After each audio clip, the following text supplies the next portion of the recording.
This is the Pixel 9, the regular version. And folks, I'm just gonna put this out there right at the top here. I freaking love this phone.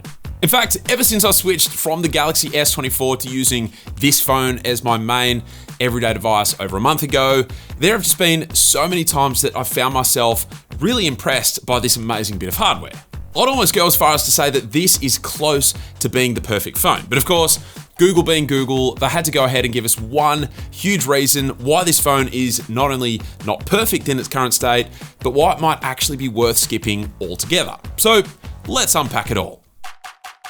Now, first things first, without question, Google has absolutely knocked the design and build quality of this phone out of the park. And I mean specifically the design of the regular Pixel 9, which as far as I'm concerned, is actually the better designed phone compared to the Pro devices. I mean, yes, they've all got the fully flattened out sides, which I love, as well as the redesigned camera bar, which I also love, but the regular Pixel 9 is the only device out of the lineup, not including the Fold, that has matte side rails. And let me assure you, whilst I know that this phone has a glossy back, which is the only slight downside compared to the Pro devices, the matte side rails make all the difference as far as feel in the hand goes. And so in case I'm not making myself clear, I'll just say it right now. This phone feels way nicer in the hand compared to the Pro phones.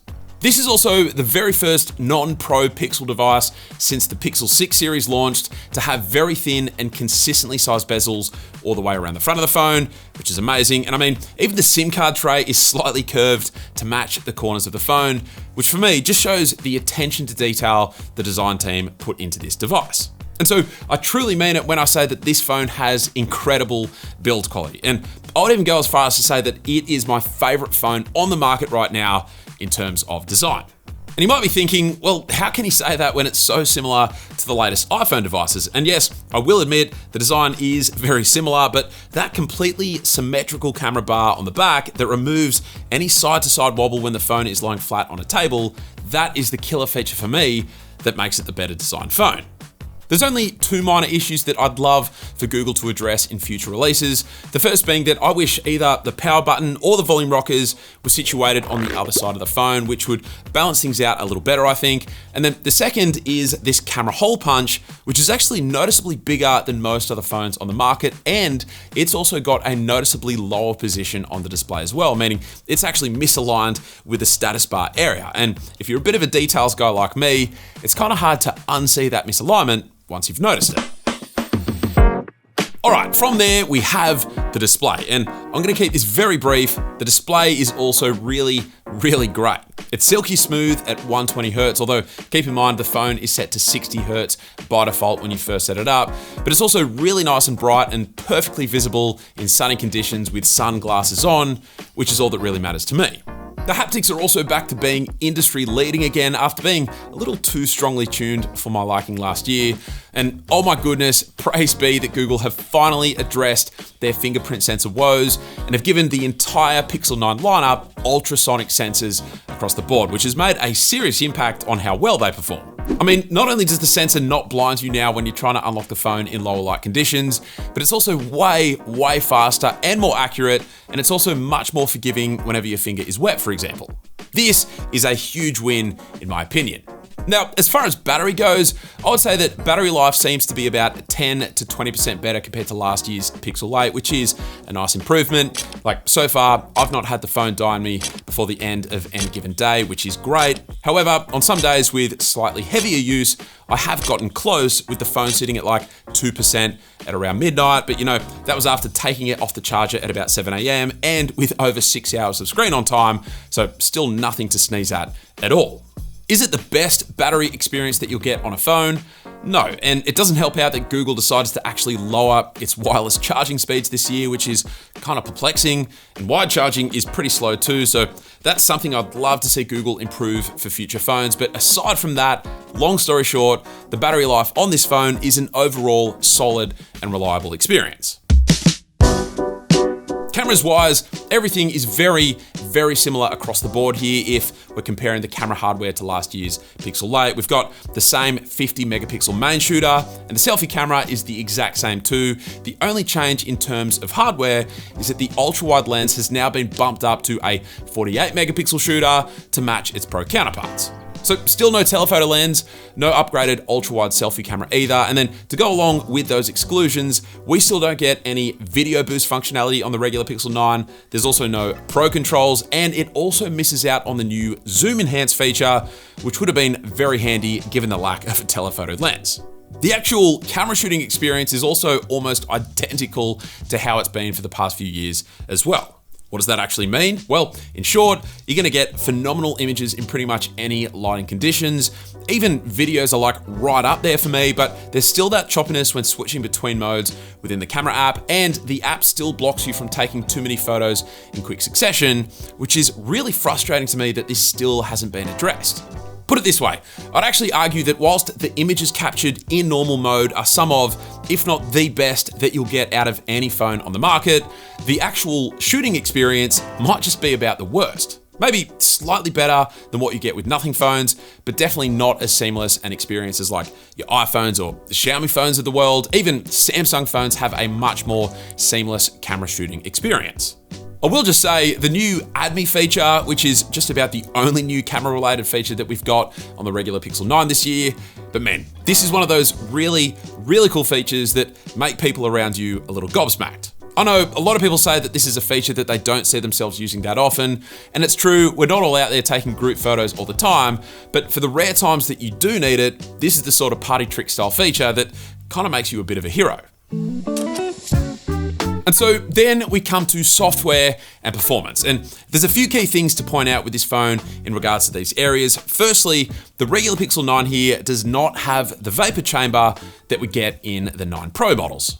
That means that whilst those phones are seeing some proper gains in the performance department thanks almost exclusively to better heat management, the regular 9 is, on the other hand, much closer to last year's lineup of phones in terms of performance.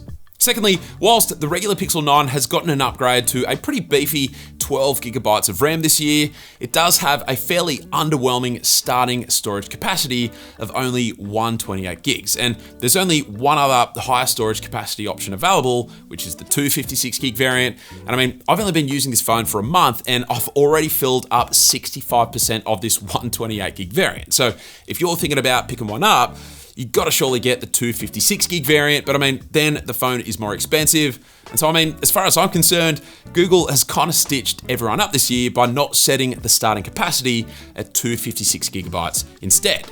Oh, and then finally, all of the Pixel 9 devices this year have UFS 3.1 storage, which is slower than what most other flagships use now, UFS 4.0. So that will have some impact on overall performance and speed as well. Nothing to be alarmed about necessarily, but like if we zoom out and just look at the facts, with no vapor chamber, less RAM, and lower storage options, the regular Pixel 9 is absolutely gonna age the worst in terms of speed and performance out of all of the variants released this year. Have I noticed performance issues so far? No, not really, aside from the camera app issues that I mentioned earlier, but is it something to be wary of, particularly if you plan on using this phone for like 3-4 years plus?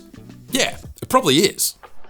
Now, in terms of software, I've got to be honest with you, it is a very similar, if not identical experience to what we had at launch with last year's Pixel 8. In fact, it is actually launched with the same major version of Android that the Pixel 8 launched with as well, which is kind of wild, and I don't know if that stitches us up a bit in terms of the 7 years of major OS updates promise. However, that being said, it has also made it one of the least buggy Pixel phones to launch in recent memory, which is pretty nice. I'm also very pleasantly happy to say that third-party launchers actually work surprisingly well on this phone. In fact, I've been using a launcher called Hyperion Launcher for the entire month that I've been using this phone, and I mean, yes, it's not quite as reliable as using the stock default Pixel launcher, but it's definitely very usable, and it's a good thing too because the Pixel launcher is still by far the actual worst launcher on any phone when it comes to customization. And yes, I'm including the iPhone's launcher in that sentiment.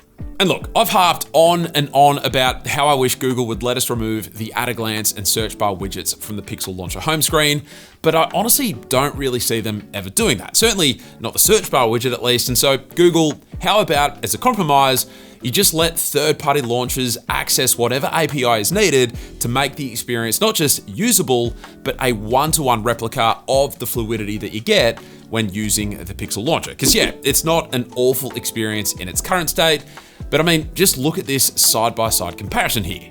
It is still way more buttery smooth when using the Pixel launcher, and I would love to have that exact same experience when using a third-party launcher as well.